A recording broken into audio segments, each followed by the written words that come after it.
안녕하세요. 저는 지금 꿈의 학교에 다니고 있는 고등학교 1학년 두나미스 이재혁입니다. 이제부터 제가 여러분들에게 들을 이야기는 하나님 나라에 관한 이야기입니다. 그럼 지금부터 시작하겠습니다. 창세기 1장 1절 말씀을 보시면 태초에 하나님이 천지를 창조하시니라 라고 나와 있습니다. 그렇습니다. 이 세상은 하나님께서 창조하신 세상입니다. 그 뒤에 나오는 성경 말씀을 계속 보시죠. 창세기 1장 27절에 하나님이 자기 형상 곧 하나님의 형상대로 사람을 창조하시되 남자와 여자로 창조하시고 라고 써 있습니다. 사람도 하나님이 창조하셨습니다. 사람들은 창조주인 하나님의 피조물일 뿐이지요. 그리고 하나님은 그런 인간을 매우 사랑하셨습니다. 그래서 인간들에게 자유의지를 주어서 하나님을 믿고 사랑하는 것을 선택할 수 있도록 하셨습니다. 그래서 현재는 자유의지를 가진 사람들이 하나님을 믿지 않고 많은 죄를 지으면서 살아가는 것을 볼 수 있습니다. 그러나 처음에는 이렇지 않았습니다. 처음에 아담과 하와는 죄를 짓지 않았습니다. 선과 악이 무엇인지 모르는 상태였죠. 그러나 하와가 뱀의 유혹에 넘어가 선악과를 먹고 아담도 먹어서 선과 악을 알고 죄를 짓게 되었죠. 선악과를 먹은 뒤에 아담과 하와가 어떻게 변했는지는 뒷부분을 보면 알 수 있습니다.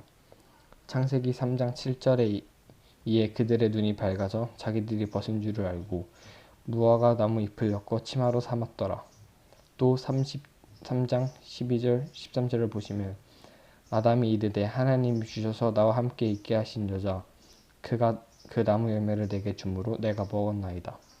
여호와 하나님이 여자에게 이르되 네가 어찌하여 이렇게 하였느냐. 여자가 이르되 뱀이 나를 깨므로 내가 먹었나이다 라고 나와 있습니다.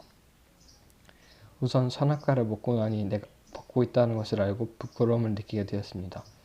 또 하나님이 선악과를 먹었냐는 말에 아담과 하와는 난감만 합니다.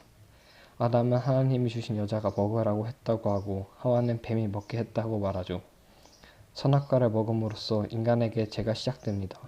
이 말을 들은 사람들은 궁금해하실 수도 있습니다. 왜 인간에게 자유의지를 주었는지, 왜 하나님께서 선악과를 만들었는지 말이지요. 하나님은 왜 인간들에게 자유의지를 주었을까요? 하나님은 인간들에게 자유의지를 주셔서 하나님을 사랑할 수 있도록 하셨습니다. 만약 자유의지를 주지 않고 인간들에게 하나님을 무조건 사랑하게 했다면 어떻게 되었을까요? 과연 그것이 진정한 사랑일까요? 그것은 단지 인간이 프로그래밍 해놓은 대로 움직이는 로봇과 같을 뿐일 것입니다. 그렇다면 선악과는 왜 있었을까요? 그것은 하나님과 사람들과 증표입니다. 하나님이 인간을 지으셨고 그것을 인간들이 알 수 있는 것이 선악과인 것입니다. 이렇게 인간들이 선악과를 먹고 죄를 알게 되면서 사람은 에덴 동산에서 살 수 없게 되었고 바깥 세상에서 살면서 수많은 죄를 짓게 되죠. 게다가 죄의 값은 사망이기에 죄를 지은 사람들은 모두 벌을 받아야만 했지요. 그러나 하나님께서는 사람들이 천국에서 행복하게 살기를 원하셨습니다.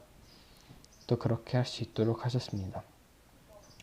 하나님은 이 땅에 인간을 모셔보러 오셨습니다. 그분이 바로 예수님이시지요. 그리고 그 예수님을 믿고 회개하기만 하면 구원을 받아서 천국에 갈 수 있습니다.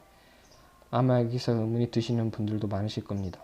그렇다면 평생 죄를 짓고 놀고 먹고 재밌게 살다가 죽기 직전에 구원받아도 천국을 갈 수 있다는 건데 평생 하나님을 믿으면서 사는 것은 의미가 있나?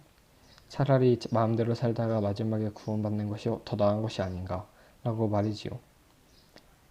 그러나 성경에는 이런 비유가 있습니다. 한 사람은 아침 일찍부터 저녁까지 와서 하루 품삯을 받았습니다. 또 다른 사람은 그 사람보다 늦게 와서 같이 일을 끝냈죠. 근데 그 사람도 아침 일찍부터 일한 사람과 같은 몫을 받았습니다. 그러자 아침 일찍부터 일한 사람이 따졌습니다. 왜 자기는 더 많이 일했는데 똑같이 받냐고 말했지요. 그 말을 들은 사람은 내가 너에게 약속한 만큼 주었고 다른 사람에게도 약속한 만큼 주었다고 말하지요. 맞습니다. 약속한 만큼 받는 것이 맞는 것인데 사람 욕심이 있어서 그것을 잊고 더 받기를 원한 것이지요. 그렇다고 평생 하나님을 위해 산 사람과 평생 놀다가 마지막에 구원받은 사람이 천국에서 받는 상의 크기가 같은 것은 아닙니다. 하나님께서 구원받은 사람은 모두 천국에 가지만 살아있을 때 하나님을 위해 많이 일하고 섬긴 사람일수록 천국에서 받는 상을 더 크다고 말하셨습니다. 그러니 여러분 지금이라도 늦지 않았습니다. 회개하여서 천국에 가세요. 또 가족들, 주변 사람들도 전도하여서 다 같이 천국에 갈 수 있도록 하십시오. 성경에 어떠한 부자와 가난한 자의 이야기가 나옵니다. 부자는 돈이 많았지만 하나님을 믿지 않았고 가난한 자들을 돕지 않으면서 살았습니다. 반대로 가난한 자는 하나님을 믿었습니다. 결국 부자는 지옥에, 가난한 자는 천국에 갔죠. 부자는 지옥에서 물 한 방울만 달라고 하지만 그럴 수 없다고 합니다. 그러자 부자가 자신의 가족들에게 가서 하나님을 믿으라고 전하게 하여서 이 지옥에 오지 않게 해달라고 합니다. 그러나 모세와 선지자들의 말을 듣지 않고 구원을 받지 않으면 구원을 받을 수 없다고 합니다. 여러분, 항상 하나님은 여러분들을 구원하기 위해서 일하십니다. 여러분들에게도 그런 기회들이 찾아오고 있습니다. 저는 여러분들에게 하나님을 전하기 위해서 지금 여러분들에게 이 말을 하고 있는 것입니다.